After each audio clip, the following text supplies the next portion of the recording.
The Montreal Canadiens take Game 2, defeating the Winnipeg Jets 1-0. Guys, our coverage here on the fourth period brought to you as always by BitBuy, Canada's #1 cryptocurrency platform. Aaron, I want to start with you because after Game 1, you said the Winnipeg Jets kind of looked ill-prepared for the Montreal Canadiens. Well, in your point of view, what was the story for Game 2?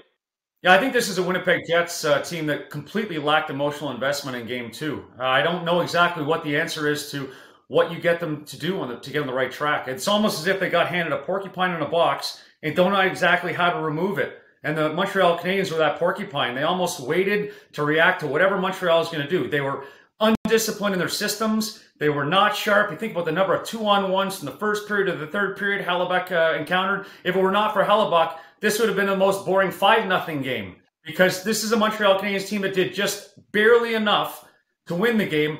And Winnipeg had really no reaction, no fight back, not a whole heck of a lot. So I don't know if this is a carryover from Scheifele. Maybe he's an inspirational leader, and lacking him in the lineup didn't have the effect of reshuffling guys getting excited to play different roles for the Winnipeg Jets. But there was nothing there from the Winnipeg Jets perspective. And you can look at all the video you want coming into Game 3.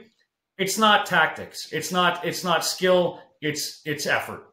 You know, the only thing the Winnipeg Jets actually had going for them was they out-hit the Montreal Canadiens 49-20. Outside of that, like Wardo said, there was absolutely nothing. And the most disappointing thing for me from their performance was they didn't have a guy to step up. There wasn't a Dubois. There wasn't a Blake Wheeler that was able to really step up and put the team on his shoulders and allow this team to kind of run with it, because they were certainly given opportunities throughout the course of the game, but they just didn't capitalize on them. And it didn't look like they had the will to do it. So I'm not sure exactly what happened here with the Winnipeg Jets. I would have anticipated them really stepping up, not having Scheifele in the lineup, and of course DeMello as well. But like Wardo said, they were flat. There wasn't much to it. And I mean, if you're the Habs, you're sitting pretty right now. Yeah, Aaron, I know you've probably been a part of some teams where you've had a goalie that's just been absolutely red hot. And from the Montreal Canadiens' point of view, how comforting is it for them to know that they really only need to win 1-0, 2-1, maybe 3-2, have these really tight games because they know they got that guy in behind them in the net and Carey Price? Well, it's two types of confidence, right? Confidence in your skill set and confidence that you can make mistakes, and I think that's what Carey Price provides. This team can now play with a different sense of reckless abandon that you didn't see in the Toronto series, right? So Toronto was high-skilled, north-south, running cycles, had them confuse the defensive zone. Winnipeg's pretty much get the puck in the zone, turnover happens, Montreal moves it out, and if there is a mistake caused, Carey Price is right on the doorstep ready to make that save. And so the way I would play, I'm instilled a level of confidence knowing that I never have to look over my back shoulder to wonder if the guy's going to be present.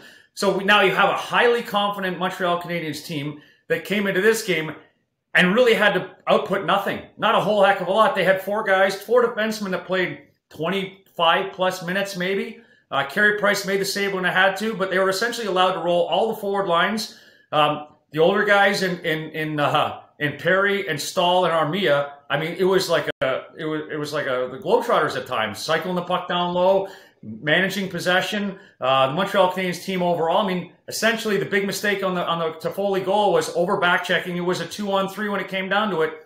Montreal had a really easy game, and if I'm Montreal and I'm Ducharme right now, I'm heavily guarded against feeling at ease that my goalie's great, but also that my opponent is going to show up in Game 3 like this, because you can get complacent with games like this.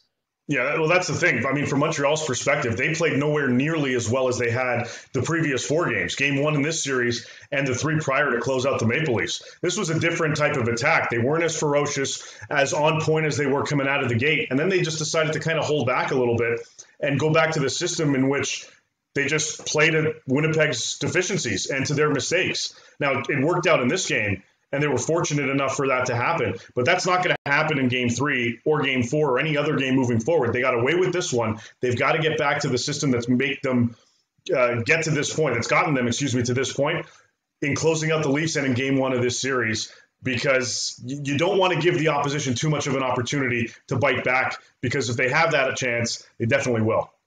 I was kind of surprised also Winnipeg didn't elicit any emotional response, right? So if you know you're down in terms of skill set, Montreal was not forced to try their emotions, right? Montreal didn't really have to invest in the game either. So, again, really easy game for Montreal. They were not put in a position where they're really on their heels much at all over the course of the game. And that should be, in some weird way for Ducharme, a concern coming into Game 3. Gentlemen, thank you so much for this. Great stuff as always. Games 3 and 4 back-to-back for the Montreal Canadiens and Winnipeg Jets on Sunday and Monday.